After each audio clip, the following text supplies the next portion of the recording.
Welcome everyone. आज हम लोग एक इम्पॉर्टेंट टॉपिक पे डिस्कस करेंगे जिसका नाम है पिट्यूटरी ग्लैंड। टॉपिक को इस तरीके से हम लोग डिस्कस करेंगे कि ये क्लास 10 से लेकर किसी भी कॉम्पिटिटिव एग्ज़ाम में आपको इससे रिलेटेड क्वेश्चन मिल जाएंगे। ठीक है। पीछे भी हमने कई इम्पोर्टेंट वीडियो डाली हैं जो कि हर एग्ज़ाम में काम आएगी। स्पेशली हम वीडियो डालते हैं नीट के बच्चों के लिए plus competitive exam TGT PGT के बच्चों के लिए। तो चलिए स्टार्ट करते हैं पिट्यूटरी ग्लैंड से रिलेटेड कुछ क्वेश्चंस को।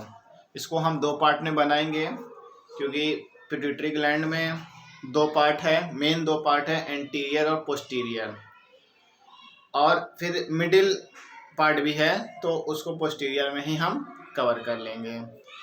ठीक है। तो आज जो डिस्कस करेंगे वो पोस्टीरियर पिट्यूटरी का हम ग्लैंड से बात करेंगे। तो सबसे पहली बात कि ये पिट्यूटरी ग्लैंड को हम मास्टर ग्लैंड कहते हैं। मास्टर ग्लैंड हम इसे क्यों कहते हैं? क्योंकि सबसे ज़्यादा जो है कि कंट्रोलिंग जो है पूरे बॉडी में जितने भी हम लोगों के ग्लैंड हैं जो हार्मोन का सिक्रीशन करते हैं, जैसे कि thyroid gland, parathyroid gland, thymus gland, pancreas है, एड्रिनल ग्लैंड है, ओवरी है, टेस्टिस है। ठीक है। ये सब का कंट्रोल पिट्यूटरी ग्लैंड ही करता है, इस वजह से इसको मास्टर ग्लैंड कहते हैं। ये मटर के दाने के बराबर होता है। ठीक है। और इसको स्मॉलेस्ट ग्लैंड कहते हैं, स्मॉलेस्ट एंडोक्राइन ग्लैंड कहते हैं। ये टर्म जरूर पढ़िएगा, एंडोक्राइन ग्लैंड, क्योंकि ग्लैंड तो एक्सोक्राइन एंडोक्राइन दोनों में हो जाएगा। एंडोक्राइन उससे कहते हैं जो हार्मोन का सिक्रीशन करता है और एक्सोक्राइन जो एंजाइम का सिक्रीशन करता है। ठीक है। अब बात करते हैं इसके पोजीशन की कि ये होता कहाँ पर है। अगर छोटी क्लास में होगा 10th वगैरह के लेवल में तो डाइनसेफेलॉन ही आ जाएगा, लेकिन थोड़ी सी बड़ी क्लास में चले जाए नीट्स वगैरह कॉम्पिटिटिव में तो इसी डाइनसेफेलॉन में एक बोन होती है जिसका नाम है बेसिस्फेनॉइड। बेसिस्फेनॉइड। अब बेसिस्फेनॉइड बोन में कैविटी होती है, उस कैविटी में ये बढ़िया बैठा रहता है। उस कैविटी को हम बोलते हैं सेला टर्सिका। सेला टर्सिका ही हम इसे कहते हैं, वहां पर इसकी पोजीशन होती है। तो ये थोड़ा सा जनरल क्वेश्चन आपको हो गया। अब बात करते हैं पिट्यूटरी ग्लैंड के स्ट्रक्चर की। तो पिट्यूटरी ग्लैंड जो है आपका 3 पार्ट में डिवाइड है। ठीक है। डायग्राम देखिए, बनाने की जरूरत नहीं है क्योंकि डायग्राम वगैरह आपके बुक में है बढ़िया, उससे बढ़िया डायग्राम कहाँ मिलेगा। ठीक है। आप कॉन्सेप्ट को समझिए। ठीक है। तो इसका जो स्ट्रक्चर है वो 3 पार्ट में डिवाइडेड है। एक को बोलते हैं एंटीरियर पिट्यूटरी और दूसरा है पोस्टीरियर पिट्यूटरी और तीसरा है मिडिल पिट्यूटरी का पार्ट होता है। ठीक है। तो एंटीरियर पिट्यूटरी पोस्टीरियर पिट्यूटरी का एक अलग और भी नाम है जिसको एडिनो हाइपोफाइसिस कहते हैं, हाइपोफाइसिस। और पोस्टीरियर कई बार पूछा है, इसको न्यूरो हाइपोफाइसिस कहते हैं, न्यूरो हाइपोफाइसिस कहते हैं।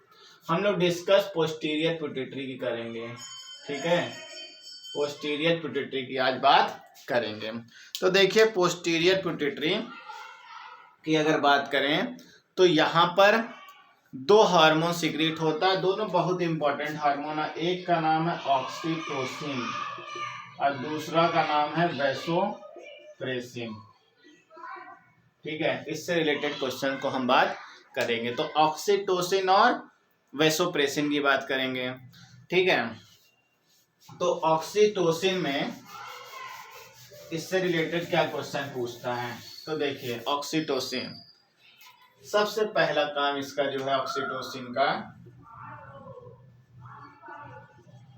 कि जब फर्टिलाइजेशन होना रहता है, फर्टिलाइजेशन फर्टिलाइजेशन में मेल और फीमेल गैमीट मतलब स्पर्म और ओवम को मिलाने में हेल्प करता है, मीटिंग में।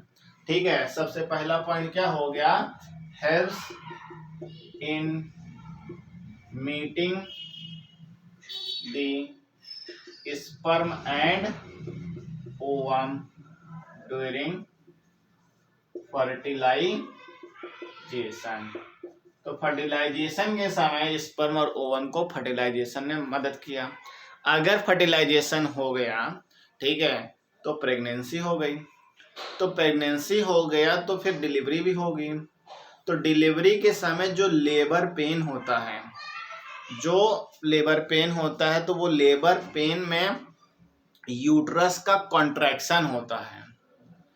यूट्रस का कॉन्ट्रैक्शन में पूछेगा कि कौन सा हार्मोन मदद कर रहा है। सेकेंड पॉइंट तो ऑक्सीटोसिन है, helps in contraction of uterus. तो यूट्रस का कॉन्ट्रैक्शन हो गया, ठीक है, और यूट्रस का कॉन्ट्रैक्शन होता है तो ही आपकी डिलीवरी हुई। तो इस वजह से इसे क्विक बर्थ हार्मोन भी कहते हैं, क्विक बर्थ हार्मोन। देखिए क्वेश्चन यही पूछे, quick hormone helps in uterus, contraction of uterus, fertilization में हेल्प ऑक्सीटोसिन करता है।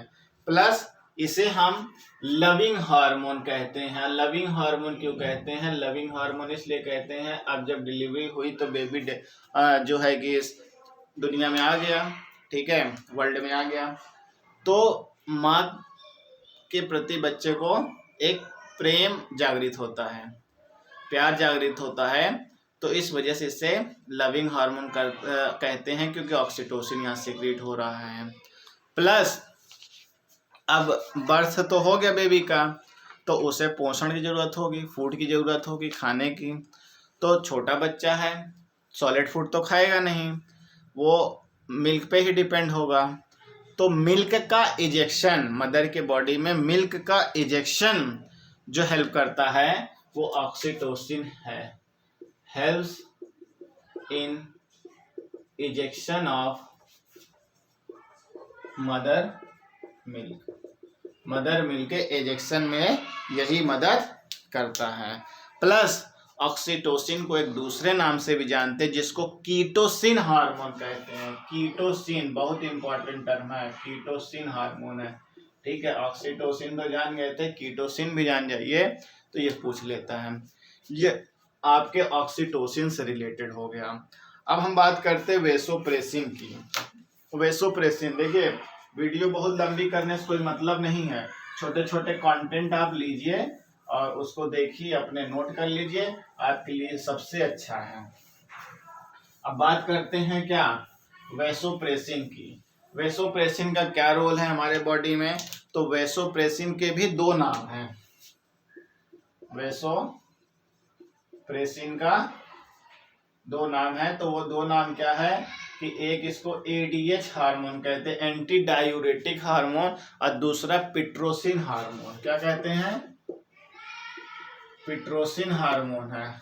उसका नाम था कीटोसिन, इसका नाम है पिट्रोसिन। अब ये क्या करता है, ये पाया कहाँ जाता है, तो ये पाया जाता है नेफ्रॉन के जो है डीसीटी, डिस्टल कन्वोलेंट ट्यूब्यूल पर ये पाया जाता है। नेफ्रॉन का कहाँ है, नेफ्रॉन जो है किडनी की यूनिट है, किडनी की क्या है, यूनिट है, वहां पे पाया जाता है। काम क्या करता है, रीअब्जॉर्प्शन। रीअब्जॉर्प्शन किसका, वाटर का। तो वाटर का रीअब्जॉर्प्शन करता है। तो वाटर का रीअब्जॉर्प्शन जब कर दिया तो क्या होता है, जो भी पानी यहाँ से रीअब्जॉर्ब हुआ, इस वाटर को ये ब्लड में डाल देता है। तो जब ब्लड में डाल देता है तो यूरिन डाइल्यूट हो जाता है और ब्लड कंसंट्रेट हो गया। यूरिन जो है आपका, यूरिन डाइल्यूट हो गया, ब्लड कंसंट्रेट हो गया। अब ब्लड कंसंट्रेट जब हो जाता है तो उसमें कंसंट्रेट होने पर क्या हो गया कि वेसोप्रेसिन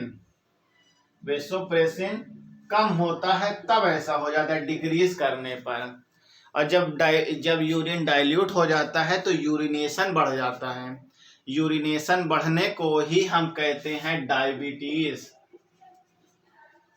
इंसिपिडस। डायबिटीज इंसिपिडस कहते हैं, ठीक है। और डायबिटीज इंसिपिडस पूछेगा किस हार्मोन की कमी से हुआ, तो वेसोप्रेसिन की कमी से होता है। अगर वेसोप्रेसिन बढ़ गया, वेसोप्रेसिन इंक्रीज कर गया तो क्या होता है, यूरिन कॉन्सेंट्रेट हो जाता है। यूरिन कॉन्सेंट्रेट हो गया और ब्लड क्या हो जाएगा, ब्लड डाइल्यूट हो गया। ब्लड डाइल्यूट हो गया। इस कंडीशन में क्या होता है, जब यूरिन कंसंट्रेट हो गया तो यूरिन जो है कि हमारे बॉडी से रुक रुक करके निकलती है, मतलब यूरिनेशन रुक रुक कर होता है वेसोप्रेसिन के ज़्यादा होने से, ठीक है। तो ओवरऑल ये आपका हमने पोस्टीरियर पिट्यूटरी को डिस्कस किया, मतलब कि न्यूरो हाइपोफाइसिस का।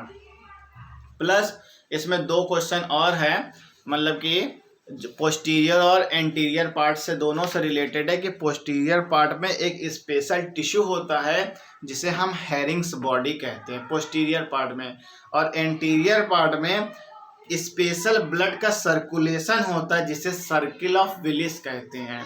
सर्किल ऑफ विलिस बहुत इंपॉर्टेंट क्वेश्चन है, अगर आप इसको देखेंगे तो सर्किल ऑफ विलिस किसको कहते हैं, ये स्पेशल ब्लड के सर्कुलेशन के लिए है, ठीक है। और हेरिंग्स बॉडी जो है, हेरिंग्स बॉडी क्या है, हेरिंग्स बॉडी जो है ये स्पेशल टिश्यू है। कैसा टिश्यू है, नर्वस टिश्यू है, ठीक है। ये पोस्टीरियर पार्ट में पाया जाता है और ये एंटीरियर पिट्यूटरी मतलब एडिनो हाइपोफाइसिस में पाया जाता है। तो ये बहुत इंपॉर्टेंट क्वेश्चन है, मतलब कि आप इस पे बढ़िया सा वीडियो को बार बार देखिए और अच्छे से समझ में आ जाएगा।